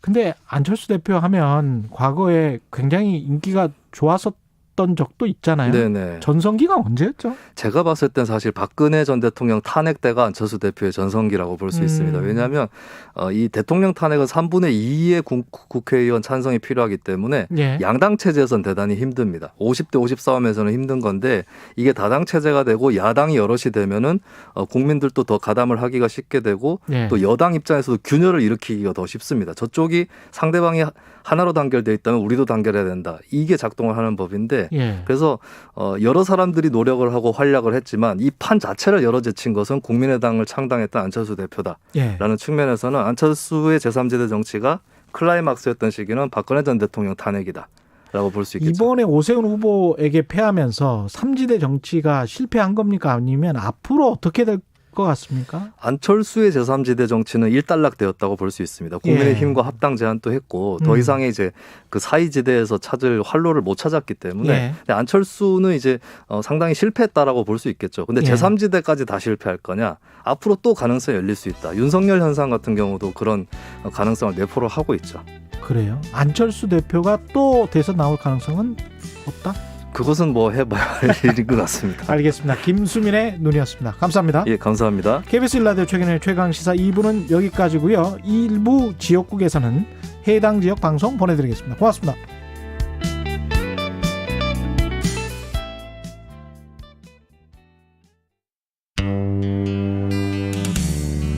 언론계의 차인표 홍사훈. 잘생겼지, 똑똑하지, 정의롭지, 뭐 하나 빠지는 게 없는 완벽한 기자 홍사훈. 오후 4시 5분 홍사훈의 경제쇼를 전적으로 믿으세요. 경제방송 아무거나 들으면 큰일 납니다. 경제도 이제는 저 홍반장 홍사훈입니다.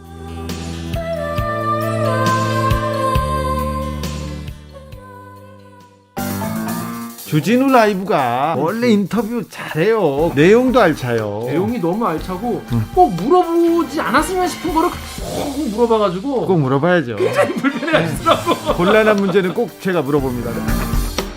모두를 위한, 모두를 향한 모두의 궁금증. 매일 오후 5시 5분 훅 들어가는 시사 주진우 라이브. 지금 시각은 8시 30분입니다. KBS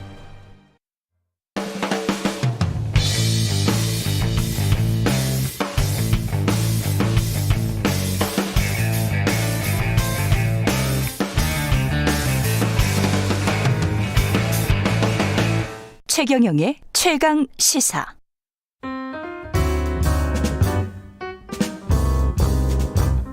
네, 더 나은 미래를 위해서 오늘의 정책을 고민합니다. 김기식의 정책 이야기 식센스, 김기식 더 미래연구소 소장 오늘도 함께합니다. 안녕하십니까? 예, 안녕하세요. 예, 정책 이야기 전에 선거철이라 예, 선거는 지금 민주당이 꽤 불리한 양상인 거는 같은데 어떻게 보십니까? 그래도 꽤 남았으니까 또 한국 정치 어떻게 변할지 몰라요. 예, 제가 정치적인 얘기는 잘 안 하는데 뭐 박영선 후보가 고전인 건 맞죠. 예. 이제 다만 지금은 어떻게 보면 박영선 후보와 오세훈 후보 개인에 대한 평가라기보다는 민주당과 현 정부에 대한 좀 비판적 견제 심리가 크게 작동되어 있는 구도에 의한 것이기 때문에 그렇죠. 지금 당장은 LH 같은 사태가 이제 그게 불을 지른 거 아닙니까? 예.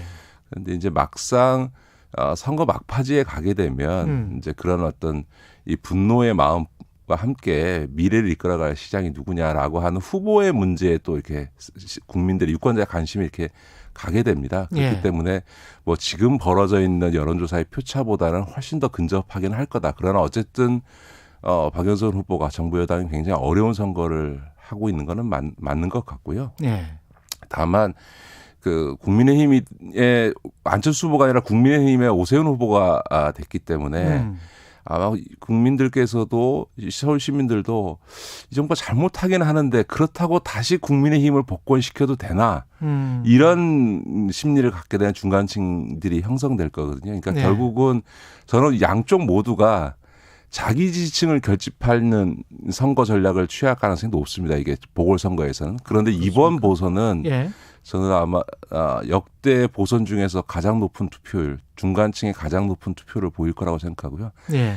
각자가 자기 지지층 결집 전략을 취해가지고서는 못 이길 거다. 결국은 중간층이 결정하는 선거가 될 거고 그 중간층이 이 정부에 대해서 회초리를 때리는 것과 예. 과거 탄핵 세력이었던 그 국민의힘에 다시 힘을 실어주는 것에 대한 예. 정치적 판단이 이 상황을 가를 건데요. 예. 한 가지는 재밌는 거는 그 부산시장 후보인 박형준 후보도 서울시장 후보인 오세훈 후보도 다 MB 때 청와대 정무수석이거나 MB 그러네요. 때 서울시장이었던 서울시장이고. 사람이어서 예. 하여간에 그 지금 국민의힘 후보는 10년 전으로 돌아가서 이게 마치 2010년도 지방선거를 다시 보는 것 같은 예. 역사가 앞으로 가지 않고 뒤로 거꾸로 간다 이런 느낌은 좀 듭니다. 김기식 소장님 갑자기 제가 질문이 꼭 하나 있는데 임종석 전 실장님 있잖아요. 그건 뭐 제가 그 노코멘트 할 문제는 아닌 거. 예. 심정적인 이야기를 한 것 같고요. 정보적으로 제가 뭐 평가할 일은 아닌 것 같고요. 예, 알겠습니다. 갑자기 질문이 그게 생각이 났어요. 그 한명숙 사건 모해 이중 의혹 혐의 관련해서 이제 대검이 부장 회의를 통해서 무혐의 결론을 내렸는데, 네네. 합동 감찰은 하겠다는 게 이제 박범계 장관의 이야기고, 이건 지금 현 상황을 어떻게 봐야 될까요? 지금 이제 일부에서는 그 불기소 결정에 뭐 고검장을 참여시켜서 그렇게 됐다고 하지만 실제로는 그 10대 2대 2대 10이잖아요. 그러니까 네. 불기소 10, 기권 2, 기소 2니까 사실 고검장 6명을 빼더라도 불기소 4, 기권 2, 기소 2니까 아마 고검장 참여와 상관없이 이런 결론은 났을 것 같은데요. 네. 제가 가는 건 첫 번째는 문재인 정부 이전은 그렇다 치더라도 문재인 정부 출범하고 4년이 돼가고 있는데 그동안 뭐하고 이렇게 공소시효 막판에 와서야 이러나라는 생각이 하나 들고, 두 번째는 불기소 쪽으로 대검이 검찰이 기울 게 거의 보이는 상황이었는데 굳이 이런 사단을 만들어서 상처를 또 내나. 그러니까 처음부터 아예 합동감찰을 들어가서 합동 감찰을 통해서 수사 과정의 문제를 짚었어야지. 좀 약간 좀 이 문제를 처리하는 데 있어서 좀 현명하지 못했다 이런 생각은 좀 듭니다. 박 장관이? 네, 뭐 법무부가 박 장관이 좀 현명하지 못했다 이렇게 생각합니다. 결국은 그러면은 합동 감찰은 어떤 의미가 없는 겁니까? 그렇지 않습니다. 예를 들어서 지금 불기소 문제는 그 모의 위증과 관련해서 위증을 시켰고 위증을 했다라고 하는 것에 대한 명백한 물증이나 증거, 진술이 나와야 하는, 그러니까 형사법에 있어서의 증거 문제가 아주 결정적이지만 그것과는 별개로 이 한명숙 총리 사건 수사하는 과정에서 매우 부적절한 수사의 모습들이 나타났거든요. 예를 들어서 재소자를 60여 회 이상 계속 불러대고 그 재소자에게 증언을 듣기 위해서, 유리한 증언을 듣기 위해서 편의를 전화도 하게 해주고 이런 편의를 제공해줬다든지, 혹은 법정 증언을 하기 전에 진술을 맞췄다든지 하는 이런 이제 소위 수사 절차상에 있어서 수사 관행상 상당히 문제가 있는 부분들이 드러나 있기 때문에 그거는 위증을 했냐 위증을 시켰냐라고 하는 것에 있어서의 어떤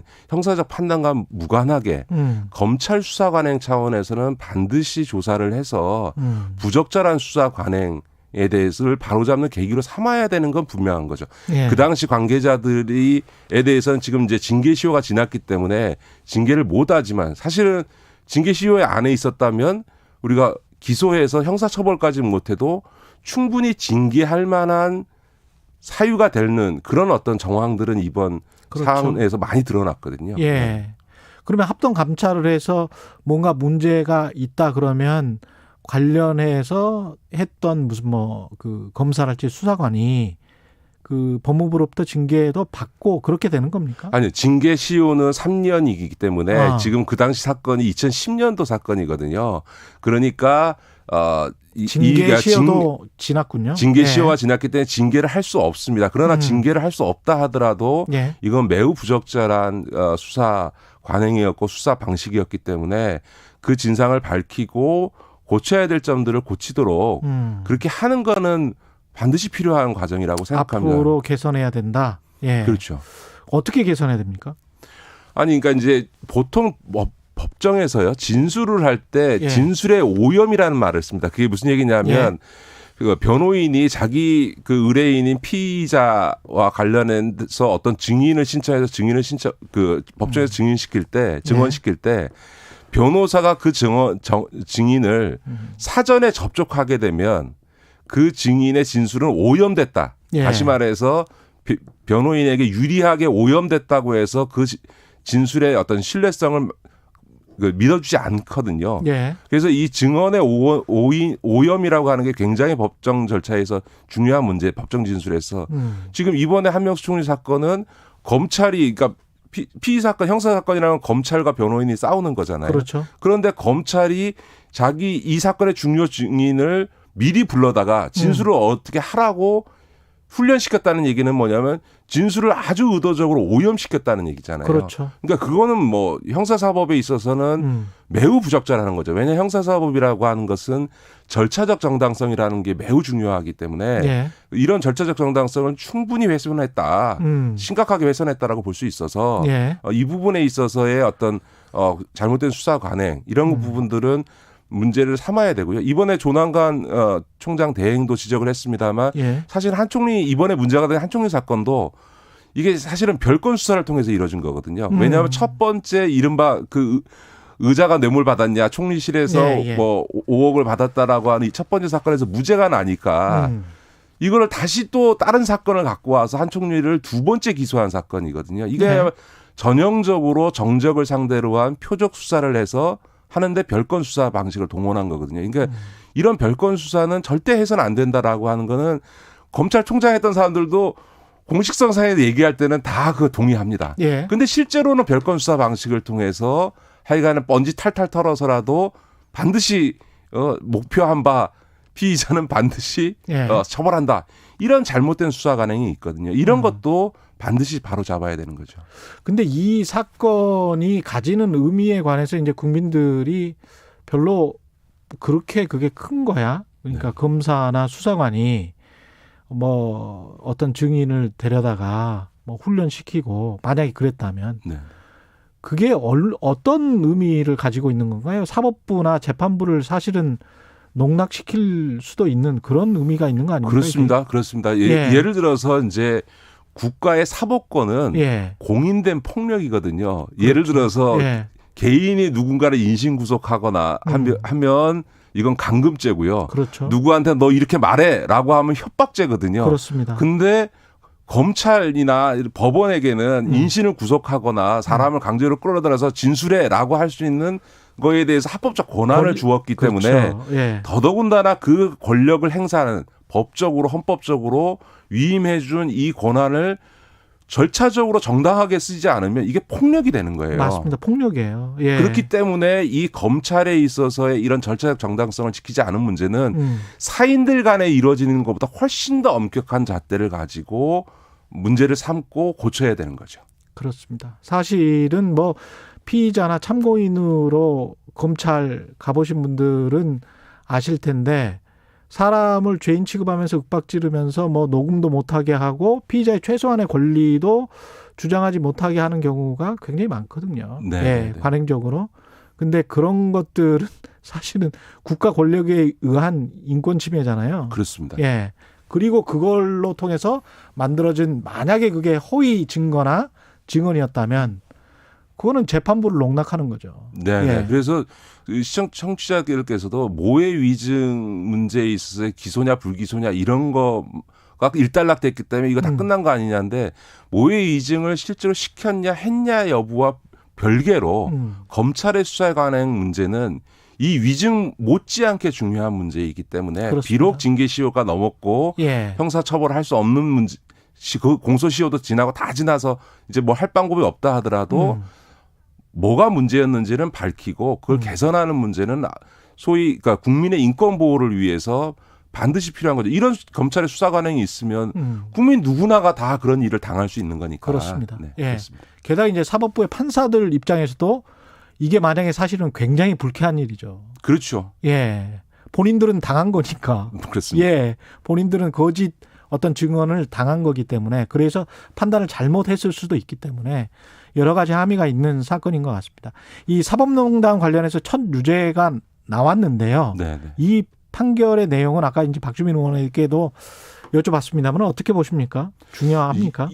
매우 중요한 사건이죠. 그러니까 이번 그 판결을 통해서 사법농단 사건과 관련해서 최초의 유죄 판결이 나는 거고요. 여기서 이제 제일 재밌는, 그러니까 핵심 포인트는 직권남용이라고 하는 거는 권한이 있는 사람이 그 권한을 남용해서 상대방에게 의무가 없는 일을 하게 하거나 혹은 권리 행사를 방해할 때 되는 건데 지금까지 무죄가 난 거는 뭐냐면 법원 행정처나 이런 데가 판사의 재판에 관련할 개입할 권한이 없기 때문에 서로 무슨 짓을 했어도 그거는 직권남용은 아니다. 예를 들어서 뭐 부정청탁이거나 이럴지는 몰라도 이거는 어쨌든 직권남용은 아니다라고 하는 게 이제 무죄 판결의 굉장히 중요한 논리였는데 이번에는 법원 행정처나 대법원이 그런 재판에 개입할 권한이 있다라는 걸 전제로 다만 거기에는 권고 이상의 개입을 해서는 안 되고 직접적으로 개입하면 그건 위법이다라고 하는 것을 냈다는 점에서는 앞으로 사법농단 판결에 있어서 유죄 판결에 중요한 논거가 생긴 거고요. 두 번째로 중요한 거는 사실 이게 제일 중요한 건데 이번 판결을 통해서 양승태, 박병대, 임종원과 같은 소위 대법원장, 대법관, 법원행정처 차장이 이 불법 행위에 공모했다라고 하는 것을 이번 판결에다가 아예 명시를 해버렸거든요. 그러니까 지금 이제 사법농단 사건이 많이 진행 중인데 아예 명시를 지금 했어요. 남아있는 사건이 최고 책임자인 제일 고위급인 양승태 대법원장과 대법관 2명, 박병대 대법관을 포함한 대법관 2, 그다음에 임종원 대법관 이렇게 4명이 지금 재판이 진행 중인데 이 넷이 이 불법 행위의 가담을 오히려 주도했다라고 하는 것을 명시를 했어요. 그래서 이 넷이 보셨군요. 이 넷이 주도했기 때문에 이 사람은 불법 행위를 했으나 집행유예를 한 이유가 이 넷이 자기보다 상급자가 주도하는 일을 그냥 시키는 대로 했다라는 의미에서 집행유예를 해준 거거든요. 그러니까 이제 앞으로 남은 사법농단 사건의 가장 핵심인 이 4사람의 판결에 지대한 영향을 미칠 가능성이 있는 거죠. 사법농단 사건의 피의자들도 그렇지만 임성근 전 부장판사 같은 경우 탄핵 심판. 어제 헌법재판소에서 변론 준비기일 열었는데요. 이거에도 좀 영향이 미쳐질까요? 그럴 것 같지는 않습니다. 일단 임성근 판사 전 부장판사에 대한 헌법재판에는 두 가지가 있는데 퇴임한 뒤에 탄핵 판결을 할 수 있느냐라는 하나의 쟁점이 있고요. 그거에 양론이 갈립니다. 근데 이제 미국도 트럼프 탄핵을 추진하면서 퇴임한 이후에도 탄핵을 할 수 있다라고 이제 미국에서는 법리적으로 해석을 한 거거든요. 그러니까 과연 이제 첫 번째 관문은 퇴임한 판사는 탄핵 대상이 아니다 그러면 이건 판단 안 하고 그냥 각하해버리는 걸로 결론이 한 번 날 수도 있고요.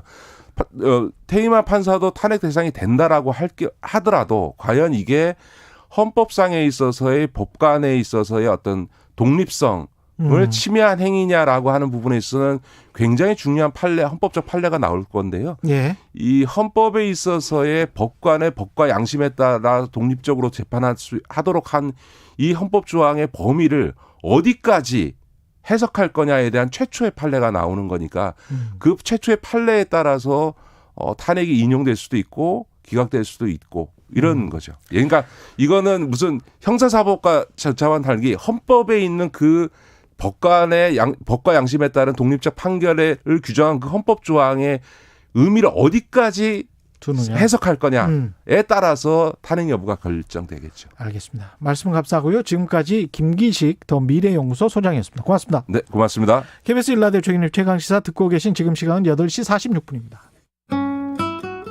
이 시각 출근길 교통정보입니다. 출근 정체가 최대를 보이고 있는데요. 경부고속도로 부산 쪽으로는 먼저 한남부터 서초 사이와 신갈분기점에서 수원 부근, 다시 동탄분기점에서 오산 사이로 정체입니다. 더 가서 천안분기점 부근에서는 사고가 났는데요. 1차로와 4차로를 막고 처리 작업을 하고 있는 만큼 부근으로 정체 심합니다. 수도권 제일순환고속도로 판교에서 구리 방면으로 서안암 부근에서도 사고가 났는데요. 4, 5차로가 막혀있는 만큼 뒤로 송파나들목부터 5km 구간에서 정체 심합니다.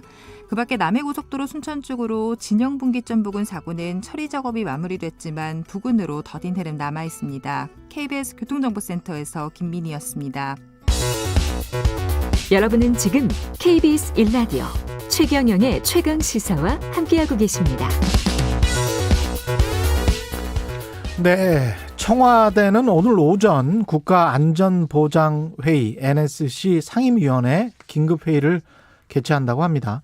앞서 합동참모본부는 북한이 오늘 아침 함경남도 일대에서 동해상으로 발사체 2발을 발사했다. 이렇게 밝혔습니다. 어제 교육부가 9개 주요 사립대학에 대한 종합관사 결과를 발표했는데요. 법인카드를 유흥주점에서 사용했고 학교 돈으로 황금 열쇠를 만들어서 퇴직 교직원에게 주는 일, 이런 게 밝혀졌고요. 더 놀라운 점은 개교 이후에 종합감사를 한 번도 받지 않은 대학이 아직도 100개가 넘게 남았다는군요.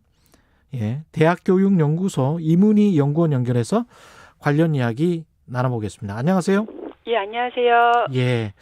대학교육연구소 같은 경우는 이제 지속적으로 대학들의 종합감사 필요성을 제기해 왔죠?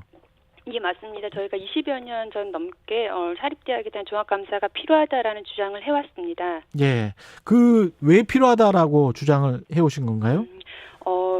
당연하게 국민 세금이 투여되는 곳은 그것이 투명하게 또 건실하게 운영되는지 확인해야 하는 것이 필요한데요. 예. 사립대는 엄연하게 공교육 기관입니다. 예. 따라서 이들 대학에 정부가 국민 세금으로 지원하고 있고 그렇다면 건실하게 운영되는지 투명하게 운영되는지에 대한 교육부 차원의 감사가 필요합니다. 사립대학 예산에서 정부가 그 주는 보조금의 비중이 제가 알기로는 굉장히 높은 걸로 알고 있는데 몇 %나 됩니까? 지금 연간 7조 원 정도가 지원이 돼서 20% 내외 정도가 정부 지원금으로 차지하고 있습니다. 연간 7조 원이나 지원을 해요? 네네. 사립대학에? 네. 예. 그렇군요. 그런데 이제 교육부가 어제 주요 사립대학에 대한 종합감사 결과를 발표했는데 총 448건의 부적정 사례를 확인했다. 이 감사 결과는 좀 보셨습니까? 예, 봤습니다. 교육부는 관련 규정에 따라서 사립대학에 감사를 하면 그 내용을 교육부 홈페이지에 세부적인 내용들을 공개하고 있습니다. 예. 어떤 내용들이 눈에 띄던가요? 현재까지 9개 대학인데요. 그중에서 공개된 것은 4개 대학 정도입니다. 근데 구체적인 사례들을 보면 많이 나왔지만 A 대학에서 교수들이 이제 유흥업소에서 법인 카드로 결제했던 내용들 또는 잠깐만요. 이 공개가 됐으면 그냥 대학 이름을 말씀해 주셔도 돼요. 그럴까요? 예, 공개가 됐으면 예, 대표적으로 고려되었던 것 같습니다. 교수들이 이제 유흥업소에서 법인 카드로 그 결제하고 또 퇴직하는 교직원들에게 순금으로 만든 기념품 줬던 사례들이 있었고요. 또 하나는 이건 연세대학교 사례인데요. 보직 교수들이 학교 법인 카드로 사적 용도로 항공권을 구매한다거나 개인 음반, 운동화 이런 식으로 사적인 비용으로 썼던 사례가 있습니다. 또한 학교 교비에서 여비 교통비를 사용하려면 필요 불가한 요건이 있어야 됩니다. 당연히 공금이기 때문인데요. 학교에서 집으로 가는 단순 귀갓길에 대리운전 서비스를 이용하고 그 비용을 법인 카드로 지출했다는 등의 내용들이 적발됐습니다. 그렇군요. 교직원에게 그 순금이 몇 돈짜리인가요?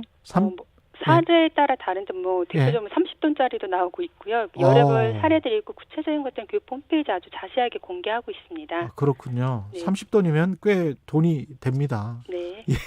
근데 그게 결국은 본인들 돈이 아니고 국가 돈, 정부 돈으로 아까 말씀하셨다시피 보조를 받고 있기 때문에 그게 지금 문제가 되는 거잖아요. 네네. 그 학사 분야 관련해서 입시나 성적 관련해서도 좀 감사에서 드러난 게 있나요? 예, 있습니다.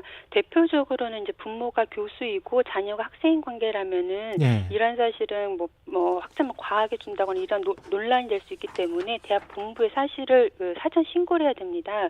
하지만 그렇게 하지 않은 상태에서 자녀가 해당 부모 과목을 수강하고 A학점이라든가 이런 게 높게 받았지만 이것을 학교 본부에 사전 신고하지 않았습니다. 문제는 고려대 같은 경우 이런 것들이 학교 자체 조사에서 밝혀졌는데요. 관련된 조치를 취하지 않아서 더 논란이 됐었습니다. 이게 교육부 같은 경우에 징계나 처벌을 어느 정도 할 수 있습니까? 이런 사람들에 대해서? 감사 규정에 따라서 가벼운 사안에 대해서는 경고, 주의 이 정도에서 머물 수도 있고요. 심각한 사안은 징계, 그러니까 파면이라든가 해임, 정직과 같은 조치를 취하기도 합니다.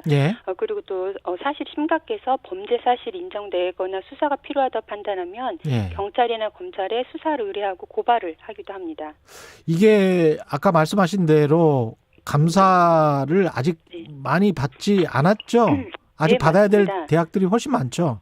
사립대학이 우리나라 약 300여 건 정도 되는데요. 300개? 아직까지도 설립되고 나서 한 번도 종합감사를 받지 않은 대학이 100곳 정도 됩니다. 그러니까 3분의 1 정도는 아직도 감사를 안 받았다는 이야기죠.